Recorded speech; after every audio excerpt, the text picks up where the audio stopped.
Hello guys, তো আজকে করছি টমেটো দিয়ে মাছের ঝোল। তার জন্য তো বন্ধুরা আমরা আগে টমেটো আর পেঁয়াজটাকে কুচি করে কেটে নিয়েছি। তো এটাকে কেটে নেওয়ার পরও এখানে আমরা জিরা কাঁচা লঙ্কাগুলোকে পেস্ট করে নিয়েছি আর একটা ছোটো পেঁয়াজকে কুচি করে কেটে নিয়েছি। তারপরে বন্ধুরা কড়াই দিয়ে দিয়েছি, ওইখানে আমরা পরিমাণ মতন তেল দিয়ে দিয়েছি। তো কড়াইটা বসানোর পর এখানে পরিমাণ মতন তেলটা দিয়ে দেওয়ার পরে যখন তেলটা গরম হয়ে যাবে ওইখানে আমরা গোটা জিরা দিয়ে দিব আর সাথে দিয়ে দিব তেজপাতা। তো একটা তেজপাতাকে ছিঁড়ে দিয়ে দেওয়ার পরও এখানে আমরা শুকনো লঙ্কা দিয়ে দিব আর সবজিগুলো যেটা কেটে রেখেছিলাম ওটাকে ধুয়ে নেওয়ার পরে আমরা ওটাকে কড়াইটার মধ্যে দিয়ে দিব। তো বন্ধুরা আমাদের কড়াইটার মধ্যে আমরা সবজিগুলোকে দিয়ে দিয়েছি, ওটাকে অল্প নাড়িয়ে ছাড়িয়ে নিব।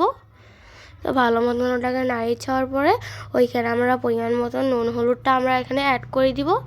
তো এই দেখুন বন্ধুরা আমরা এখানে পরিমাণ মতন নুনটাকে অ্যাড করে দিয়েছি। তারপর এখানে বন্ধুরা আমরা পরিমাণ মতন হলুদ গুঁড়োটাকে অ্যাড করে দিব। তো এখানে আমরা ওই নুন হলুদটাকে অ্যাড করে দেওয়ার পর ভালো মতন নাড়িয়ে ছাড়িয়ে নিব। নাড়িয়ে ছাড়িয়ে সবজিটার সাথে ভালো মতন ওটাকে মিক্স করে নিব। তো কয়েক মিনিট পরে দেখবেন আমাদের সবজিটা কিন্তু ফ্রাই হওয়ার মতো হয়ে গেছে। তো মাঝে মাঝে কিন্তু আমাদের টমেটোটাকে থেতো করে রাখতে হবে। তো এভাবে টমেটোকে থেতো করে নেওয়ার পরে কিন্তু আমাদের পেঁয়াজের যেটা পাতাটা ছিল পেঁয়াজের পাতাটাও কিন্তু ভালো মতন হওয়া শুরু হয়ে যাবে। তো স্টিমটা হাই রেখে আমরা ওটাকে ভালো মতন ভেজে নেব।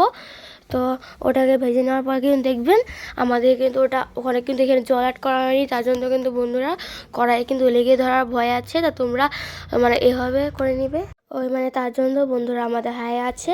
তো তার জন্য তো আমরা ওটাকে ভালো মতো নাড়িয়ে রাখতে হবে, কারণ জল অ্যাড করা হয়নি, তাই এটা লেগে ধরাটা ভয় থাকে অবশ্যই। তারপরে দেখুন বন্ধুরা যখন আমাদের হালকা ভাজা হয়ে যাবে আমরা ওইখানে জিরা কাঁচা লঙ্কা পেস্টটা আমরা এখানে অ্যাড করে দিব।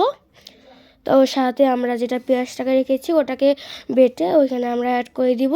তো বন্ধুরা তোমরা পেঁয়াজটা এখানে মশলার সময় ভাজা তোমরা অ্যাড করতে না যাও, তবে তোমরা সোমবারের সময় পেঁয়াজটা দিতে পারো। তো আমি সোমবারের সময় না দিয়ে ওটাকে বেটে আমি মশলার সাথে অ্যাড করে দিয়ে দিয়েছি।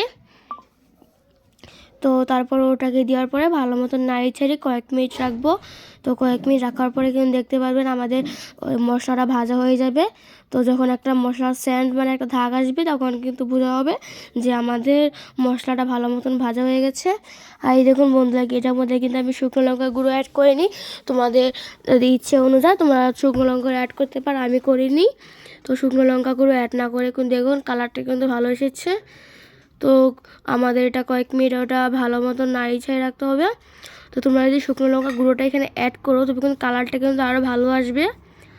তো আমি এখানে না অ্যাড এখানে আমি অ্যাড করিনি শুকনো লঙ্কাটা। তো এটাকে আমি কয়েক মিনিট এভাবে হওয়ার জন্য রাখবো। তো কয়েক মিনিট পরে দেখুন বন্ধুরা আমাদের এটা হয়ে গেছে। দেখুন আপনাদেরকে নাড়িয়ে ছাড়িয়ে খুন্তিতে উঠিয়ে দেখাচ্ছে। এই দেখুন বন্ধুরা খুঁটিতে ভালো মতো উঠিয়ে দেখাচ্ছি, একদম কিন্তু এটা এটা কাঁচা হয়নি, এটা পুরো কিন্তু আমাদের ওটা ভাজা হয়ে গেছে। তো এই দেখুন বন্ধুরা খুন্তির মধ্যে উঠিয়ে দেখেছি কতটুকু ভাজা হতে হবে। আর তোমরা কিন্তু এই তোমরা এই ভিডিওটার মধ্যে দেখতে পারবে। তো এটা কিন্তু অবশ্যই ঘরে ট্রাই করে দেবে, খুব ভালো লাগবে খেতে, একদম কম টাইমের ভিতরে রান্নাটা হয়েছে। তো তারপরে যখন ওটা ভাজা হয়ে যাবে আমরা এখানে পরিমাণ মতন জল দিয়ে দিব। আর মাছগুলোকে আমরা আগে ভেজে রেখেছিলাম ওটাকে মাছগুলো একটা একটা করে এখানে আমরা দিয়ে দিব। তারপরে আমরা এখানে মটরশুঁটি কয়টা নিয়ে নিয়েছি, মটরশুঁটিগুলো আমরা ছোলে ভালো মতন ধুয়ে আমরা সবজিটার মধ্যে দিয়ে দিয়েছি। তো বন্ধুরা এখন আমাদের সবজিটা রেডি হয়ে গেছে, আমরা এখানে গরম মশলা অ্যাড করে নামিয়ে নিব। তোমরা কিন্তু এটা অবশ্যই ঘরে ট্রাই করে দেখো। ভিডিওটা ভালো লাগে লাইক সাবস্ক্রাইব করে দিও আর শেয়ার করতে ভুলবে না। টাটা।